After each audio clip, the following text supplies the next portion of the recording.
মানুষ যখন চরম বিপদে পড়ে, আমরা যখন কোনো চরম বিপদের মধ্যে পড়ি, তখন আমরা নিজেরা এক মন সহকারে বলতে পারি না, ভগবান তুমি তো সাথে আছো, তুমি যা করো করো, তুমি রক্ষা করো। আমরা সহজে বলি না, আমরা নিজেদের মতো নিজেরা চেষ্টা করি। যখন দেখব সব শেষ, সব হাল ছেড়ে দিই, তখন ভগবানের শরণাপন্ন হই। তখন ভগবানকে বলি যে ভগবান তুমি যা করো করো, আমার আর করার কিচ্ছু নেই।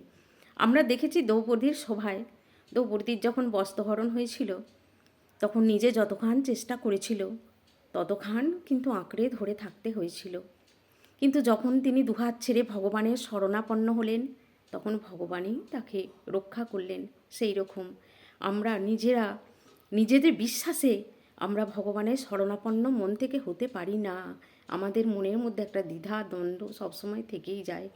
আমাদের বিশ্বাস, আমরা যদি সবসময় ভগবানের শরণাপন্ন হই, আমরা যদি বলি ভগবান যা করেন মঙ্গলের জন্যই, উনি সাথে আছেন, উনি সবসময় সাথে আছেন, সবসময় রক্ষা করবেন আমাদের।